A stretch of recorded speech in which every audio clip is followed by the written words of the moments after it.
तेल का खेल। जनसत्ता।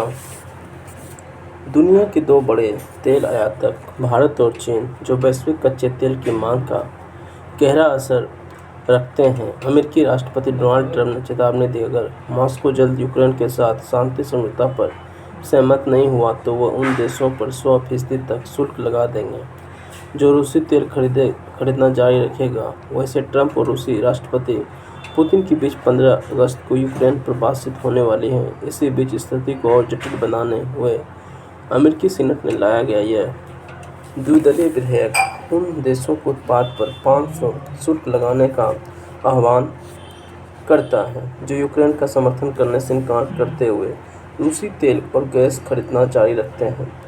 रूस से चीन का आयात इसी दृष्टिकोण को दर्शाता है कि अकेले अप्रैल 2025 में रूस से चीन को तेल की आपूर्ति 20% बढ़कर 13 लाख बैरल प्रतिदिन को पार कर गई। अमेरिकी ऊर्जा सूचना प्रशासन के आंकड़े के अनुसार चीन ईरान का सबसे बड़ा तेल ग्राहक भी है, जो तेहरान के 90% निर्यात में भागीदार है। रूस के तेल का भारत पर एक प्रमुख भागीदार है। विश्व का तीसरा सबसे बड़ा तेल आयातक और उपभोक्ता देश है।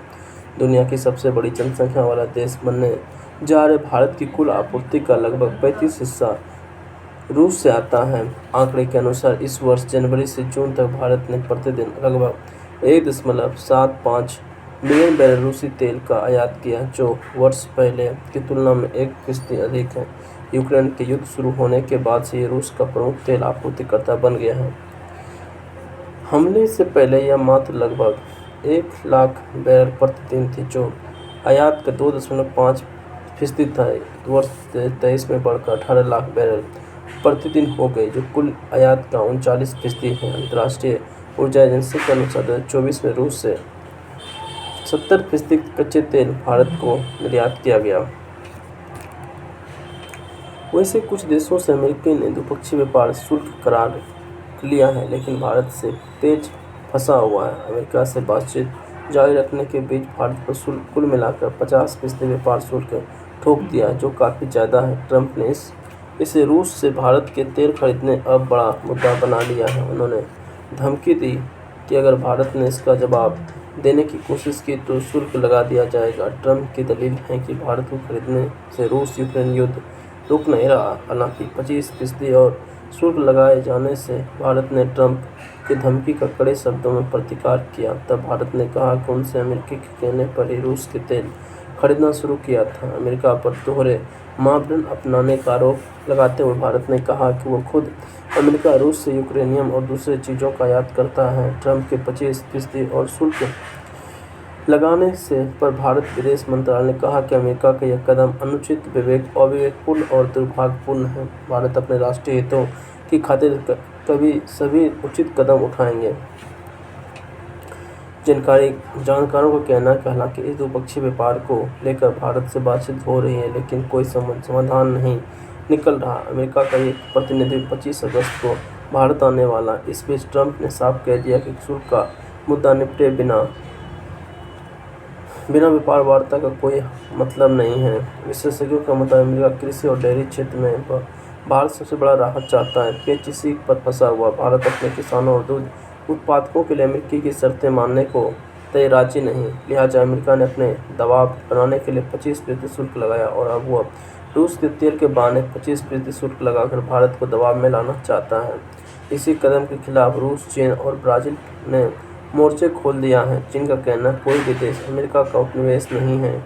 वही प्रधानमंत्री ने अमेरिका का नाम लिए बिना कहा भारतीय किसानों को प्रभावित नहीं कर सकता। इसके लिए वे व्यक्तिगत कीमत चुकाने को तैयार हैं। ट्रंप की धमकी के बाद जिस तरह से विदेश मंत्रालय ने विज्ञप्ति जारी की, अमेरिका पर पलटवार किया, उससे जानकारों को लगता है कि रूसी तेल पर अमेरिकी शुल्क और यूरोपीय संघ के प्रतिबंधों का सामना करने के लिए भारत अपना रुख बदल सकता है। जिन उपायों पर दिल्ली विचार कर सकता है उनमें आसियान तथा अन्य देशों के साथ FTA समझौता, ईरान और वेनेजुएला से तेल आयात पुनः शुरू करना चाहिए शामिल है। माना जाता है प्रधानमंत्री मोदी का अगस्त में आखिर में चीन को होने वाला दौरा भारत के लिए नई रणनीतिक हिस्सा हो सकता है। 4 अगस्त और 6 अगस्त को जारी विदेश मंत्रालय की, जिसमें भारत द्वारा रूस का तेल खरीदना बचाव किया गया है। 2022 में यूक्रेन पर रूस का आक्रमण, उसके बाद पश्चिमी देशों द्वारा लगाए गए जवाबी प्रतिबंधों के बाद उसका सबसे स्पष्ट बयान है। उससे साफ होता है कि विदेश मंत्रालय अपने हितों की रक्षा के लिए सभी आवश्यक उपाय करेंगे। विदेश मंत्रालय का यह गुस्सा डोनाल्ड ट्रंप की नई धमकियों के बाद आया है, जिसमें उन्होंने 7 अगस्त से दुनिया भर में लागू हो गए शुल्क के रूप में भारतीय वस्तुओं पर अमेरिका द्वारा लगाए गए जाने पर 25% के भारी भरकम पारस्परिक शुल्क के अलावा दंडात्मक शुल्क लगाने की बात कही थी। इसके साथ ही जुलाई में यूरोपीय संघ द्वारा सोनसेप्ट की आंशिक स्वामित्व वाली वांडिनार रिफाइनरी और रूसी तेल के पूर्व संस्करण में लगी अन्य भारतीय कंपनियों पर प्रतिबंध लगाए जाने के बाद यह बयान जारी किया गया। 4 अगस्त को ट्रंप ने अपने सोशल मीडिया पोस्ट में कहा कि भारत खुले बाजार में बड़े मुनाफे के लिए भारी मात्रा में रूसी तेल बेच रहा है, बिना इस बात की परवाह किए कि रूसी युद्धक मशीनों द्वारा यूक्रेन में कितने लोग मारे जा रहे हैं। यही कारण है कि वे शुल्क काफ़ी हद तक बढ़ाएंगे। विदेश मंत्रालय का बयान अमेरिका और यूरोपीय संघ दोनों को उनके दोहरे मापदंड के लिए आड़े हाथ लिया और बयान में कहा गया कि ये दोनों स्वयं रूसी ऊर्जा, महत्वपूर्ण खनिज, उर्वरक, लोहा और इस्पात आदि खरीदते हैं। हालांकि जब यह सवाल अमेरिकी राष्ट्रपति से पूछा गया तो उन्होंने कहा कि उन्हें इसकी जानकारी नहीं, वे पता करेंगे। उल्लेखनीय है कि भारत ने 2022 के बाद से रूस से तेल खरीदना शुरू कर दिया था। वहाँ के यूराल से उनके तेल आयात का 1% से भी कम था। वर्ष 2023 तक बढ़कर 40% हो गया। हालांकि विदेश मंत्रालय के बयान के मुताबिक भारत की खरीदारी वैश्विक बाजार और सस्ती ऊर्जा लागतों की कीमत के कारण हो रही है। इसमें कहा गया कि इसकी तुलना में अमेरिका, यूरोपीय संघ, रूस की आयात महत्वपूर्ण राष्ट्रीय भद्रता नहीं है। भारत के निशाना बनाना अनुचित है। विदेश मंत्रालय के बयान से अमेरिकी और यूरोप द्वारा अपनाए जा रहे अन्य दोहरे मापदंडों का जिक्र नहीं किया गया। इसमें अमेरिकी और यूरोप द्वारा गाजा में इजरायल के युद्ध को लगातार वित्त पोषित और हथियार प्रदान करना शामिल है। इसके परिणाम स्वरूप कम से कम 60,000 फिलिस्तीनी मारे गए, इनमें से 18,000 बच्चे भी शामिल हैं। इसी बीच कुछ महीने पहले ट्रंप स्वयं रूसी युद्ध की बहुत कम आलोचना कर रहे थे। उन्होंने तो यूक्रेन के राष्ट्रपति व्लादिमीर ज़ेलेंस्की को रूस के साथ बातचीत न करने के लिए सीधे तौर पर धमकी भी दी थी। विदेश मंत्रालय ने जारी एक बयान में कहा गया, किसी भी बड़े अर्थव्यवस्था की तरह भारत अपने राष्ट्रीय हितों की आर्थिक सुरक्षा की रक्षा के लिए सभी आवश्यक कदम उठाएगा। यह बयान पिछले कुछ वर्षों की तुलना में एक स्पष्ट बदलाव दर्शाता है, जब रूसी लेनदेन के लिए भारतीय कंपनियों पर अमेरिकी और यूरोपीय संघ द्वारा लगाए गए कम प्रभाव वाले प्रतिबंधों के प्रति नई दिल्ली को प्रतिक्रिया विनम्र रही थी। 2017 में राजद सरकार ने पिछले ट्रंप सरकार धमकियों के बाद ईरान और वेनेजुएला के साथ अपने सभी तेल आयात को बंद करने का भी सहमति व्यक्त की थी, भले ही वे सस्ते और उच्च गुणवत्ता वाले थे। साल 2022 में भारत ने बाइडेन प्रशासन धमकियों का आगे झुकने से इनकार कर दिया। उनके पीछे शायद ये विश्वास था कि बाइडेन प्रशासन इन धमकियों पर अमल नहीं करेगा, जैसे कि ट्रंप स्पष्ट रूप से करने में सक्षम है और उन्हें 50% शुल्क लगाकर किया भी है। परिणाम से विदेश मंत्रालय का नवीनतम बयान इस बात पर संकेत करता दिख रहा है कि तीसरे रास्ते पर जाने के लिए तैयार है। ट्रंप द्वारा लगाए गए किसी भी अतिरिक्त शुल्क के विरुद्ध उपायों का विचार करना चाहिए। हालांकि भारतीय तेल कंपनियों ने जोखिम के मद्देनजर रूस से तेल लेना कम कर दिया है। ट्रंप अपने रवैये पर अड़े हुए हैं और वे कह रहे हैं कि भारत पर भी अभी और भी प्रतिबंध लगाएंगे। क्या है भारत के लिए विकल्प?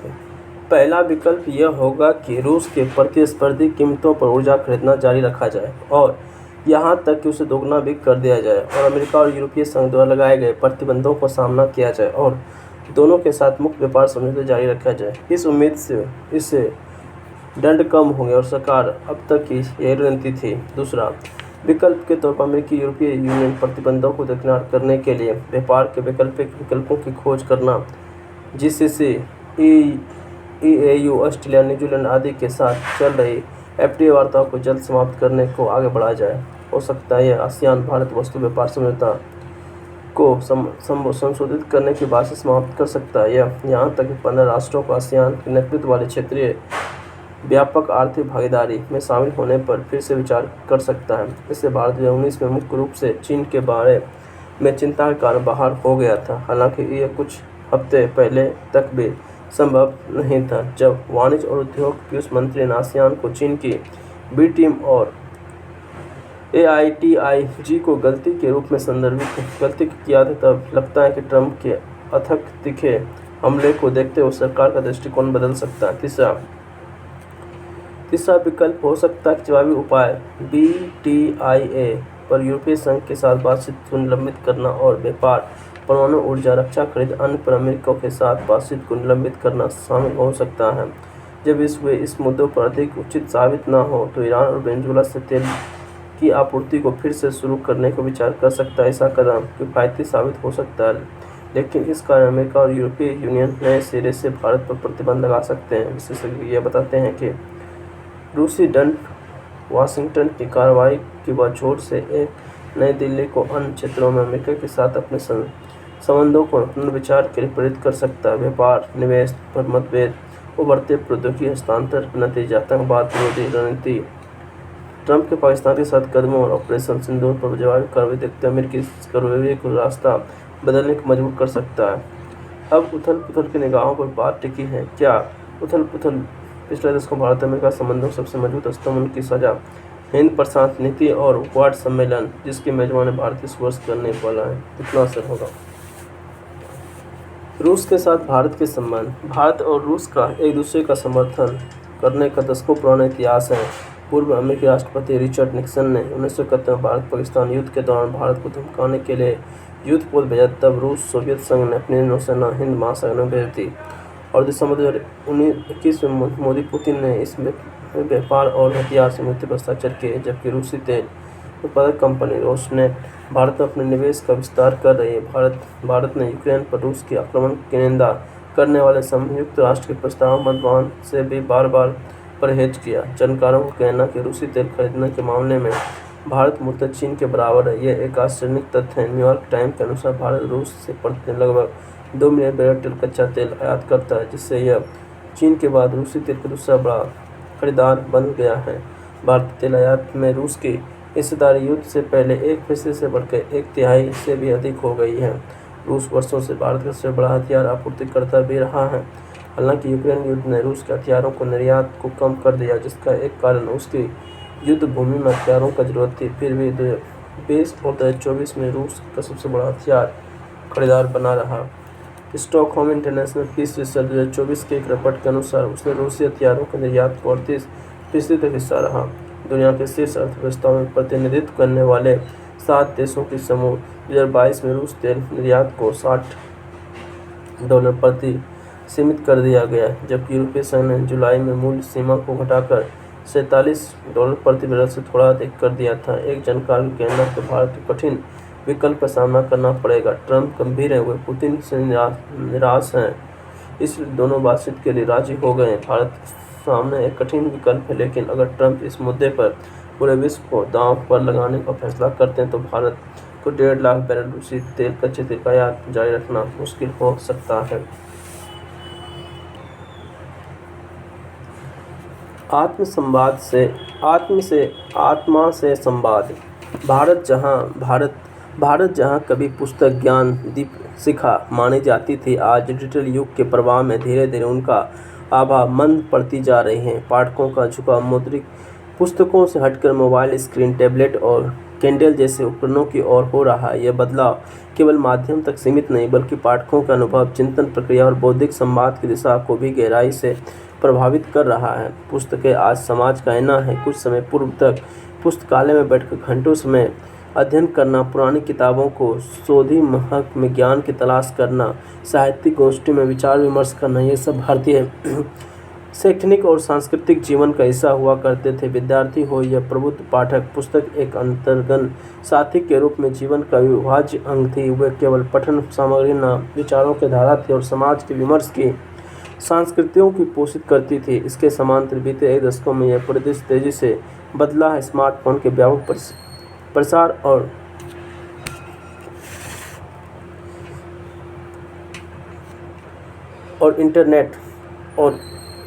इंटरनेट डेटा की उपलब्धता ने भारत के हर कोने में डिजिटल पठनीयता को जन्म दिया। आज की पीढ़ी के लिए PDF, ई बुक, ब्लॉग, ऑनलाइन लेख, पुस्तक का स्थान ले चुका। पहले जहाँ किताब पढ़ने में सप्ताह भर लग जाता था, अब संक्षिप्त डिजिटल लेख या वीडियो सारांश में ज्ञान का अर्जन कुछ ही मिनटों में किया जाता है। त्वरित जानकारी की भूख गहराई के बजाय सस्ती ज्ञान की और समाज को अग्रसर कर रही है। सवाल है कि अध्ययन के स्वरूप में पढ़ने पढ़ाने संस्कृति उससे अर्जित ज्ञान की गहराई व्यक्ति और समाज को क्या देगी।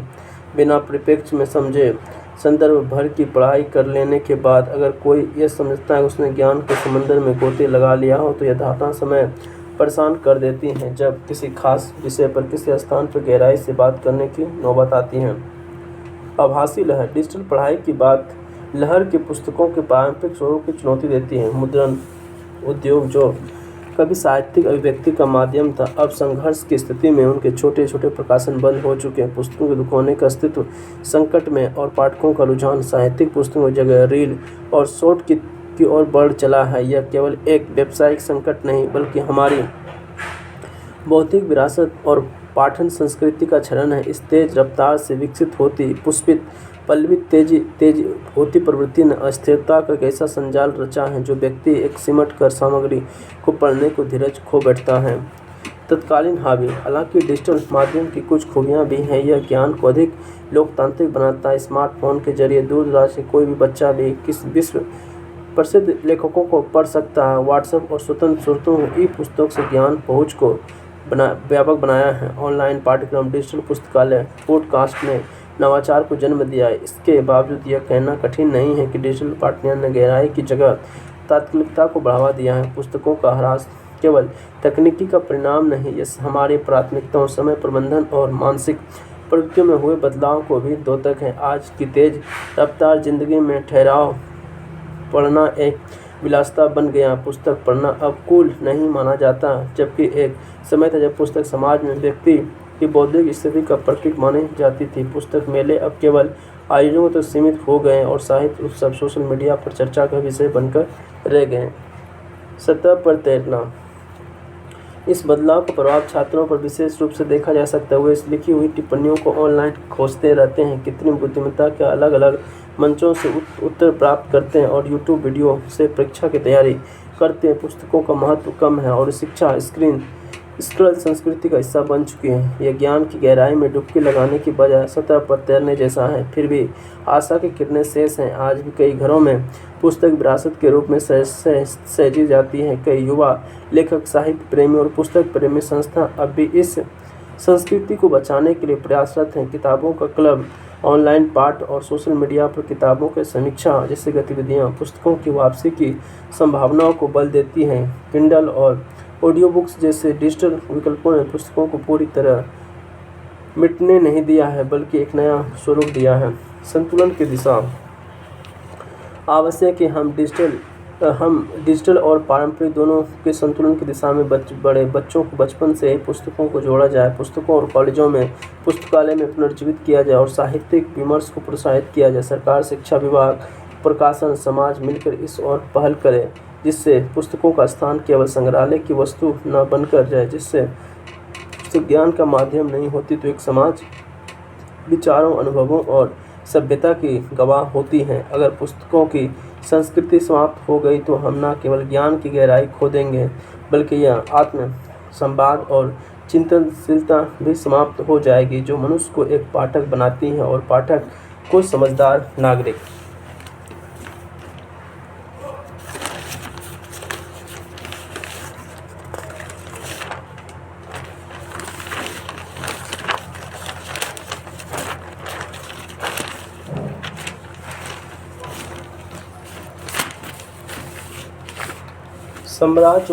साम्राज्यवाद की चुनौती। राकेश सिन्हा जी के द्वारा लिखा गया। हम 79वें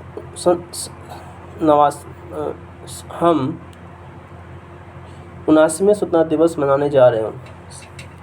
यह भविष्य के लिए संकल्प के साथ इतिहास की पिटारे से भूले बिखरे उपेक्षित घटनाओं की स्मृति पटल पर लाने का भी अवसर। इतिहास का फलक जितना बड़ा और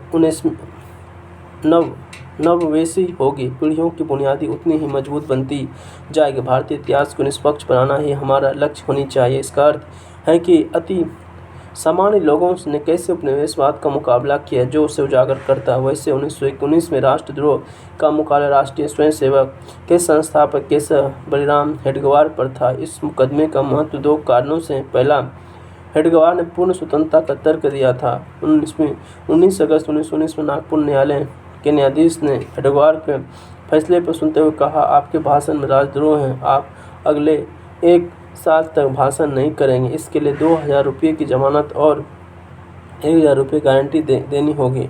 डॉक्टर हेडगेवार असहयोग आंदोलन के दौरान भाषणों से लोगों को ब्रिटिश साम्राज्यवाद के खिलाफ भड़काने का आरोप था। मुकदमा धारा 108 के अंतर्गत था। न्यायाधीश रेसेमे के फैसले पर हेडगेवार ने साम्राज्यवाद को ललकारते हुए कहा कि आप कोई भी फैसला दीजिए, मैं निर्दोष हूँ, ये मेरी अंतरात्मा की आवाज़ है। विदेशी शासकों को अपने पापों का पश्चात का समय शीघ्र ही आएगा, मैं जमानत भरने से इनकार करता हूँ।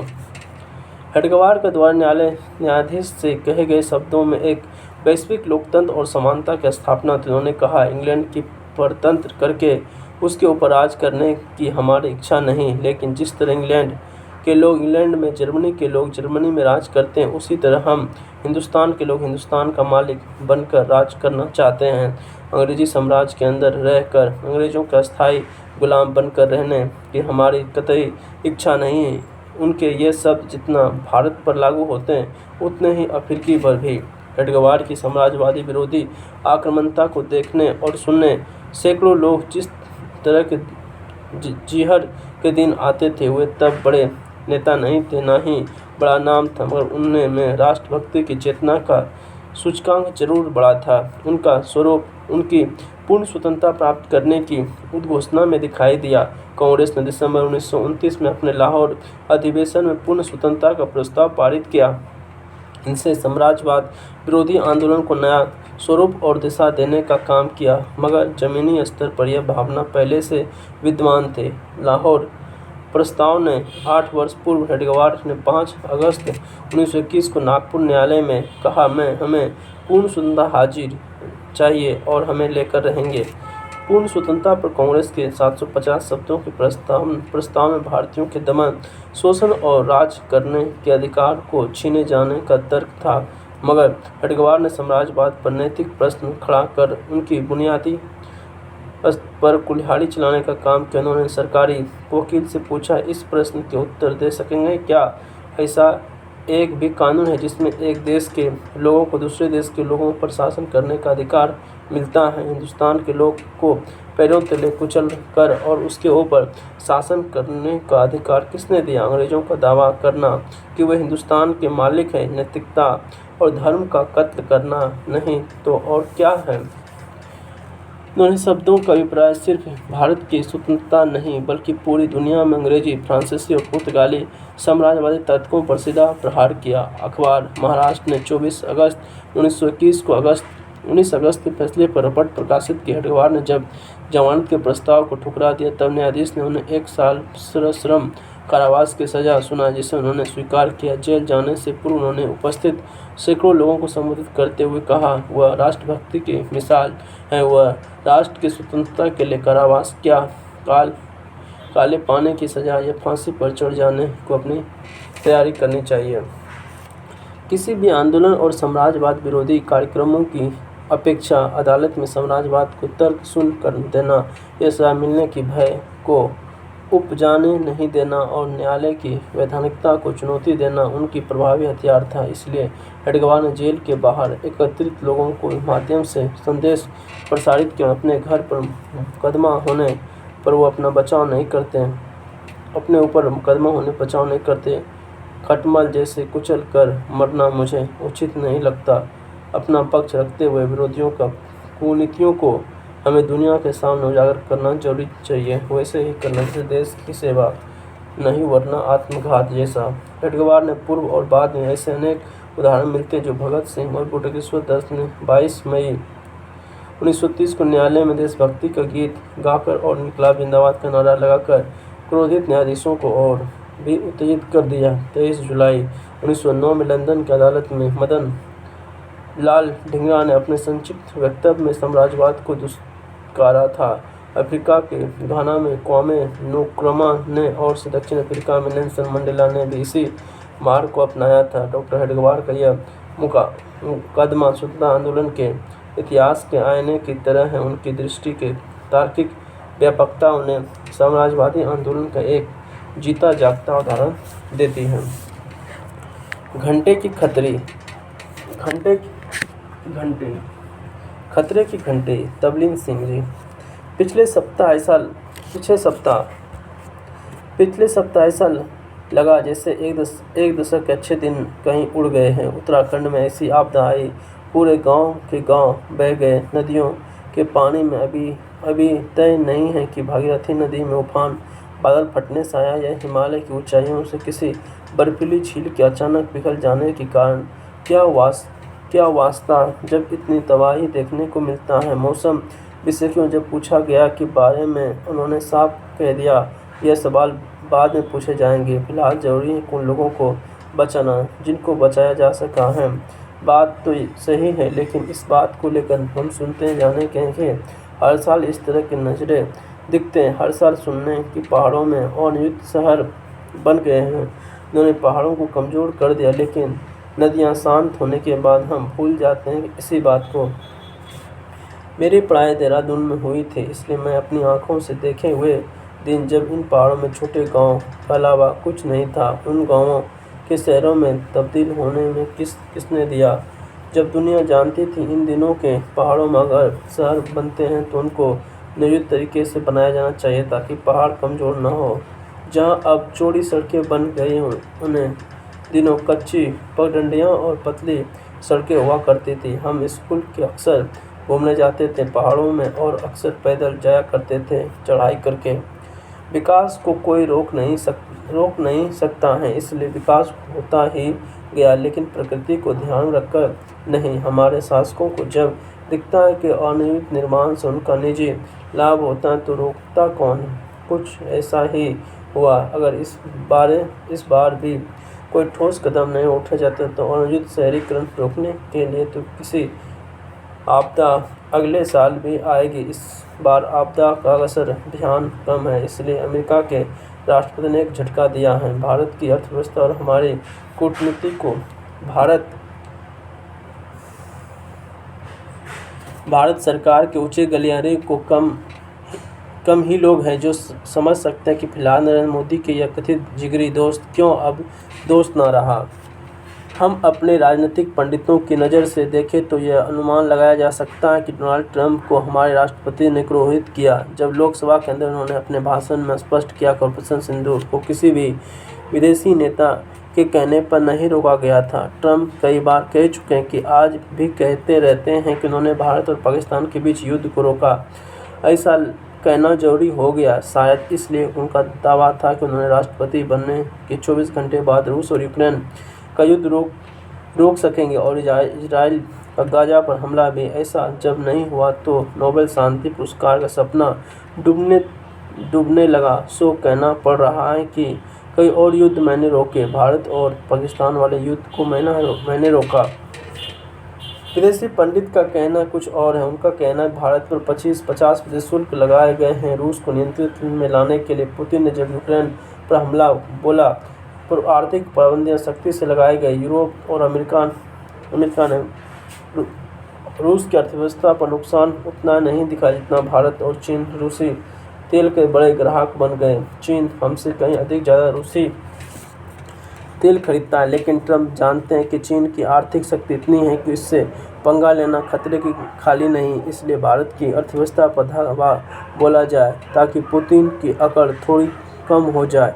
इसका असर हुआ इससे पता लगता है कि ट्रंप अब पुतिन से मिलने की बात कह रहे हैं।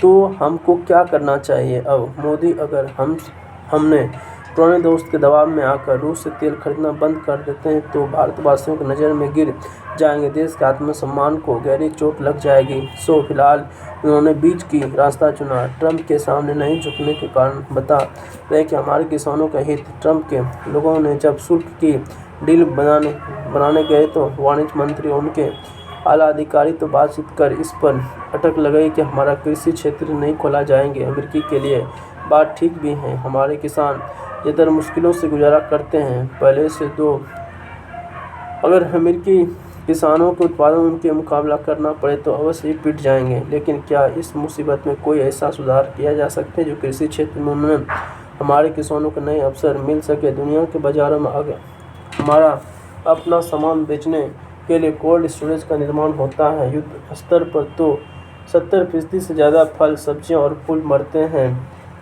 खेतों में, उनकी बाजार तक लाने का एक जरिया मिल जाएगा। विदेशी बाजार भी खुल जाएंगे और हो सकता है कि हमारे किसानों के जीवन में थोड़ी समृद्धि भी आने लगी।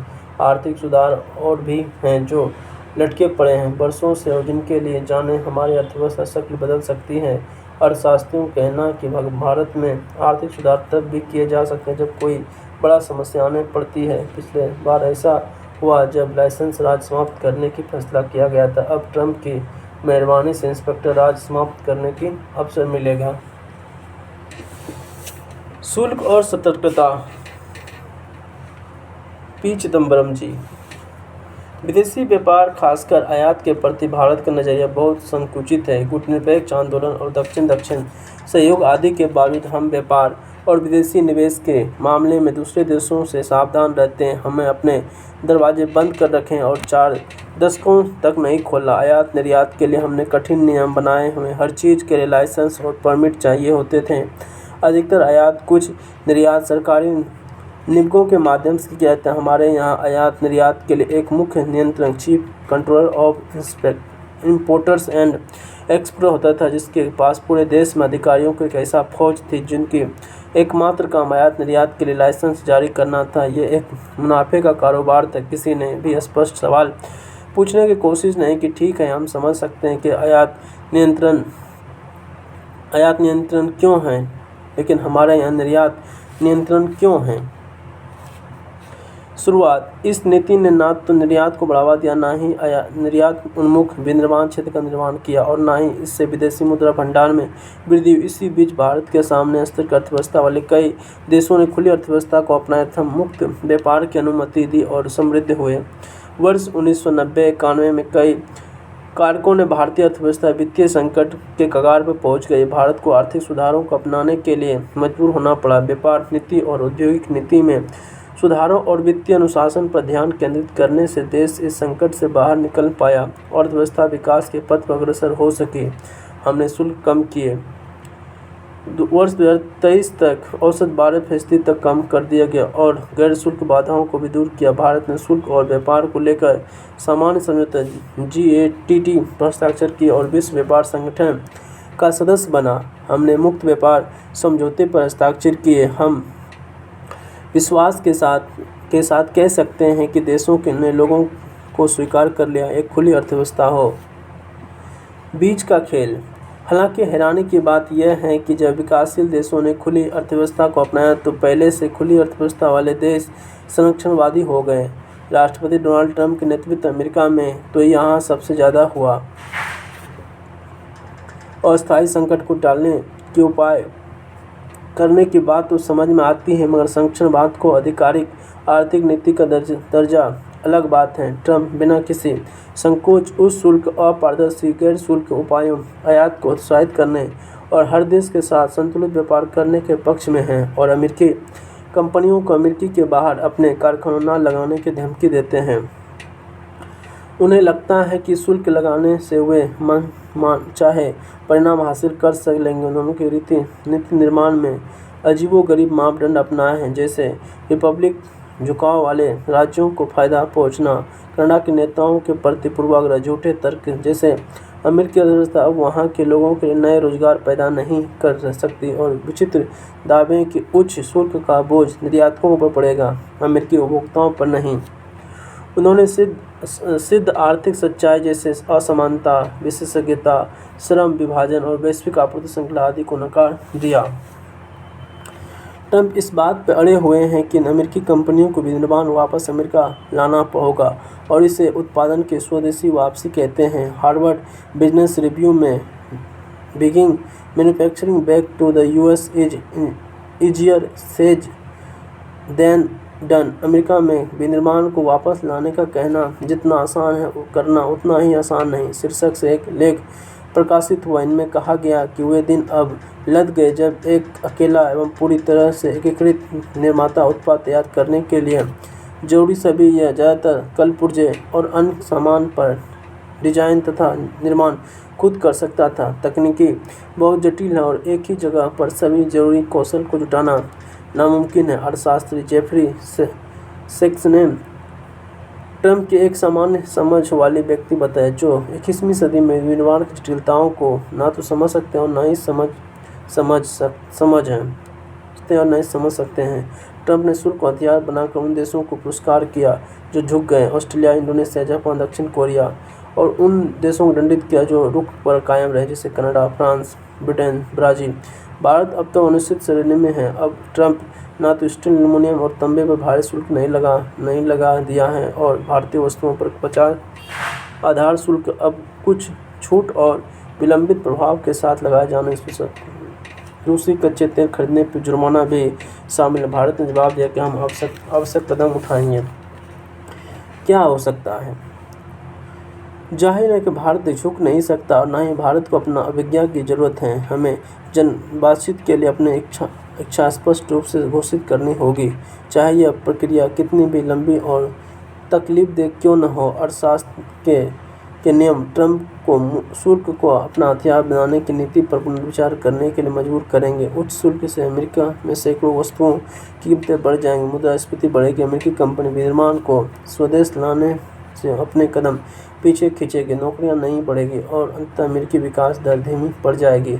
वर्ष 2026 के मध्यावधि चुनाव ट्रम्प के अहंकार पर लगाम लगा सकते हैं।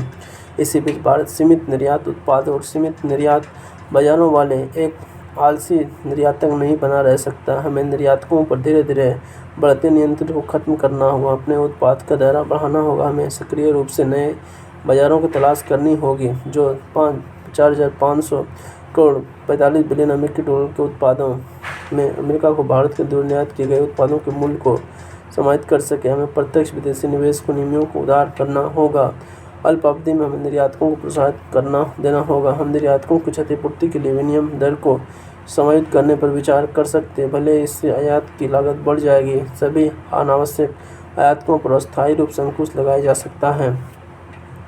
विदेशी संबंधों का पहला सबक यही है कि अगर कोई झुकता है तो घुटने टेकता है तो उसे जमीन पर पटकना तय है। प्रधानमंत्री नरेंद्र मोदी अमेरिकी राष्ट्रपति के साथ अपनी दोस्ती में यह सबक भूल गए। शुक्र है कि प्रतिरोध के संकेत मिल रहे हैं। भारत को अमेरिका को यह बताना होगा कि वो अपने रुख पर अडिग रहेगा, अपने हितों की रक्षा करेगा, निष्पक्ष व्यापार के लिए रास्ते खुले रहेंगे। ये बातचीत और समझौते के लिए हम तैयार हैं, चाहे प्रक्रिया कितनी भी कठिन क्यों न हो।